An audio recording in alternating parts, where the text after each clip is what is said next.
and me together into the world. Hi guys. Hi. So I'm going to be reviewing all of Us Strangers, but before I do anything, I'm going to spoil probably a lot of it. So if you haven't seen the movie, you can stick around. I will give you the basic plot, but like after that, I'm just gonna like spoil the shit out of it. So yeah, get ready. So I saw this movie at the Montclair Film Festival just shy a couple days ago. Before I really like get into the plot of this movie, I just have to like note that like this plot is like really like weird, I should say. So let me just go into it like real quick. You have like this screenwriter who lives in an apartment, just all by himself. He's lonely. He's in his 40s, and he's really good at like writing, but he also has like a writer's block, and throughout the first like 10-15 minutes it's pretty much silent. There's like no dialogue. It's mostly him just walking around the apartment getting like inspirations out of like his photographs of his family. He's also listening to Top to the Pops, or Top of the Pops, which is like a 80s music variety show, and he's trying to like get inspiration out of all the stuff that he's been going through for the past like 40 years of his life. And then like he just walks out of his apartment and he goes out to just get something to eat. And even before that, he just takes a bus ride over to where he used to live. And right before he just finishes everything, he sees like a man walking across like a field, and he follows him.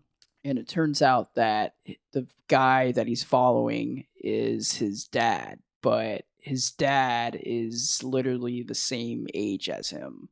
And from there, he follows this father figure up to his family house, and his mom is there, and they're all the same age. And mostly from there, you just get to see the main character like live in the family house, like going back and forth between the family house and also his alleged boyfriend, or boyfriend that just like shows up at his door immediately in the first like 20 minutes of the movie. But I'll actually go deeper into that. But yeah, like the whole plot is just like it's insane, a bit crazy, a bit spooky, not in like a horrific way, but there's actually like more to it which I can like explain a little bit later in this video. But I'm just gonna go like super deep into like the performances and how I actually felt about this movie before like I really like get into like the nitty gritty. Yeah, so you have Andrew Scott, who's playing this 40-year-old man, and he's lonely.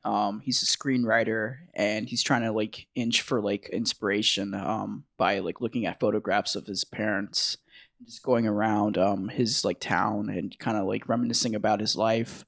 But like even like after all that is going on, he's also like dealing with his sexuality, or in terms of just like trying to come out with his parents, who suddenly appear as like these like ghostly figures in his life. And also you have Paul Mescal, who's playing like the younger Irishman.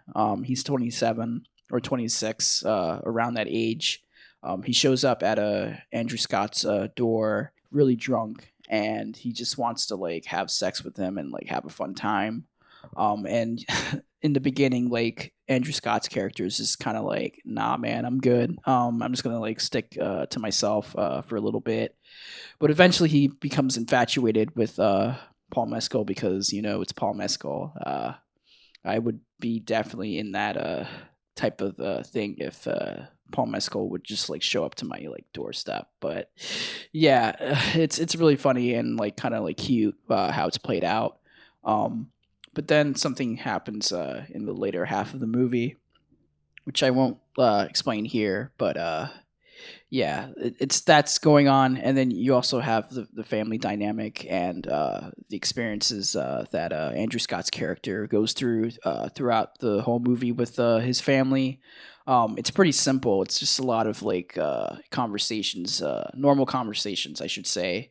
of just reminiscing about how like his childhood was just kind of like traumatic in terms of just like he couldn't like go through a lot of like the stuff normal kids would do. He was bullied for his sexuality, like the way he dresses and like stands, the way he talks, but like also just like other stuff that was happening like inside of the family um, before like this car crash happened, and then now like he has like the chance to like tell everything about like his life, and like his life like currently, which is just a lonely life, but also he has a lot of like this cute kind of like fun like vibe like with him like inside of him that he needs to like get out. um but yeah, you have all that, and then you just have like Andrew Scott, who's just absolutely incredible in this. He's one of those actors like I've been like looking up to for the past couple of years. He was in Fleabag as like the sexy priest. That was I think like the first role I like finally like took eyes close to him, or like I really like paid attention to like the way he was like acting in that show. And then I think he was also in like the James Bond movies, like the Daniel Craig ones, if I remember correctly. And he's just been like knocking it out of the park. And from here, like his performance is very like nuanced and like very like understated, because he doesn't like yell a lot or like cry like really loudly. He does like in the second act of the movie, or second third act, but mostly he's very like calming, and he's like in his own head throughout the whole movie. And then you have like Paul Mescal just show up at his like doorstep, and then the whole act like kind of like changes, where he's more like very like heartfelt. He's very like playful with like the conversations he has with like Paul Mescal's character, because like both of them are like young and old.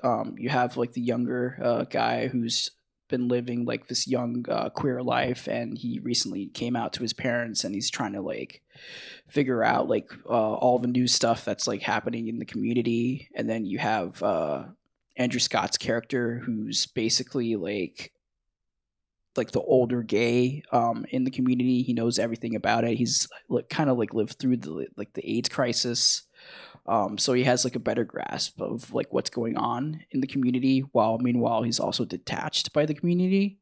And then just from there, like both of them like mix, and they share like a lot of like connection with each other, and it starts to like really intensify near the end of the movie. And then from also there, it blends with Andrew Scott's character's parents, who are basically trying to like reconnect with their son.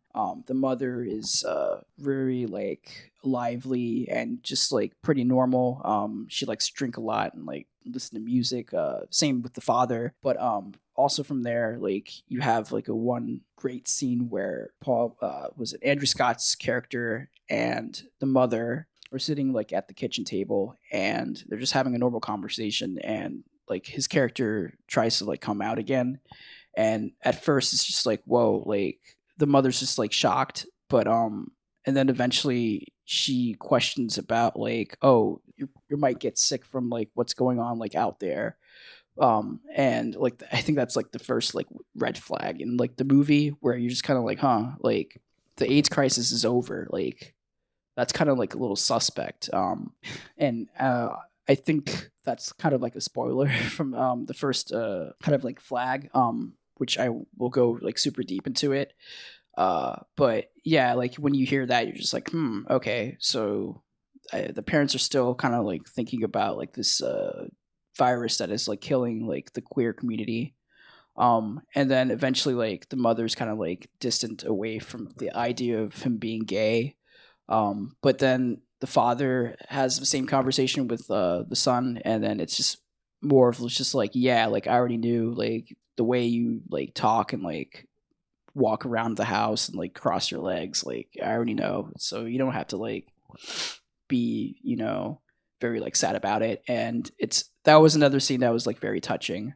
And then you'll also have like a moment where all of them are just like at the Christmas tree, because it's also set during Christmas, and they're just like dancing, and they're playing like Pet Shop Boys. I forgot the song, but I'll mention it. in post. But yeah, like from there, like you kind of like get to see them do like the mundane, like normal family stuff. And then you'll also have like moments of just kind of like out of pocket like scenes where the character Andrew Scott's playing, he's also kind of like out of the community.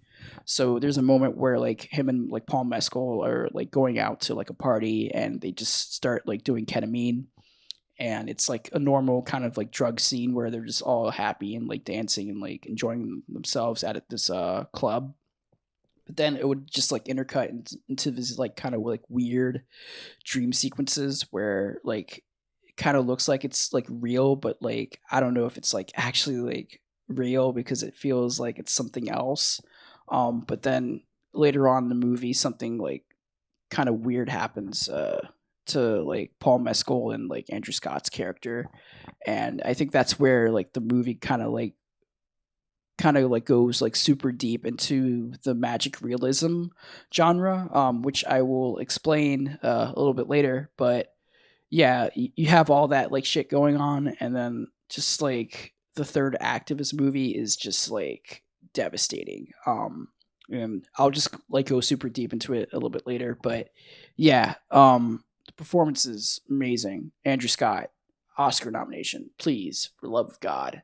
Paul Mescal, he's better than ever. I still love him in After Sun, but like I think this is like top three so far, and he hasn't done like a lot of movies, so yeah. And then just everybody else, Claire Foy, honey, we're gonna get you an Oscar. Like she's been like fighting for her life with all these like performances, and yeah, like I would really love her to like be nominated here also as well. And Jamie Bell, like at first you're kind of like, whoa, this dude's playing a 40-year-old. It's stuck in like a late 30s man body, but it actually works for everybody in favor.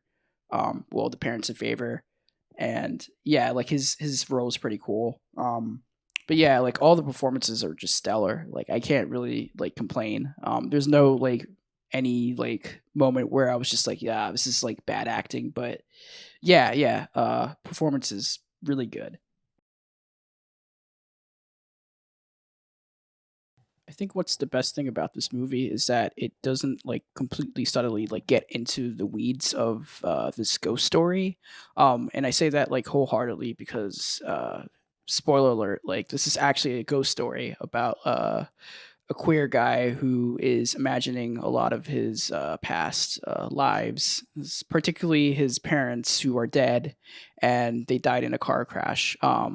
And they reappear in his life as ghosts to help him guide him through his future, which is kind of like very strange when you like put it all together, but like it's actually like really like interesting on its own merits. And I think this movie does a really great job like putting everything together. um, I think the idea of magic realism is pretty unique because you can use that type of like realism and like magic and like combine it together to make it like more about your daily life. So like there's moments where you have Andrew Scott's character who has like his parents with him like in present life, but they're actually ghosts, and they're giving him a lot of like less life lessons and just timely like conversations throughout the whole movie. And then you also have the boyfriend who just appears into his life, who is actually apparently his past lover, who died from like a drug abuse or drug addiction problem. That is shown like near the end of the film where he starts to fade away. That's basically the same thing with his parents who start to fade away after they realize that they can't be on this earth for quite long. Um, you have just all that, and then you just also have like Andrew Scott who's being like a very like quiet and like calming person while also like meditating with his own like demons. And like his performance is just it's so amazing. Like I couldn't like really like fathom like the idea of him going through all of this and just being like the man like I knew from like his other like stuff like 007 or even the TV show he did with Phoebe Waller-Bridge. But yeah, like his performance here is just it's amazing, and you can say the same with Paul Mescal, who is just he's riding off of that After Sun wave, and he's basically doing the same thing in After Sun, where he's just breaking a lot of people's hearts. And then Jamie Bell and like Claire Foy, like they have like a lot of like heart, and they have like a really hard thing to do where they have to like play like 40-year-olds, but or like 60-year-olds parents, but like they're stuck in like a 40-year-old body. And both of their characters are really like nuanced and unique. But yeah, like even going deeper into like the spoilers of this movie, like near the end where you get to see like his parents fade out into the earth, it started to really like hit with me. And then the scene where near the end where his lover starts to fade, and you get to see the power of love, the song by Frankie Goes to Hollywood, playing in the background, perfectly like and captures like everything that happened in Andrew Scott's character's life, Adam, and everything is just like the power of love. And just even before, like you get to see like the ketamine scene where they're taking ketamine, and the Blur song plays in the background, and it also syncs up with a lot of what is going on with Adam's life, and also with like the weird kind of like dream sequences mixed in with like the ketamine breakdown. But yeah, like just all that, and then just Andrew Haig's like direction is very like melancholy and like quiet, and like it's very like stilted, and it's not completely like to a point where it starts to like fall apart, at least for me. So I think that's just the reason why I really love this movie, and I give it like 5 out of 5 like on Letterboxd, and I'm gonna keep it that way because I think no other movie this year is probably gonna like hit me harder than this. But yeah, really love this movie. I hope everybody will enjoy it when it comes out in December. Yeah, peace.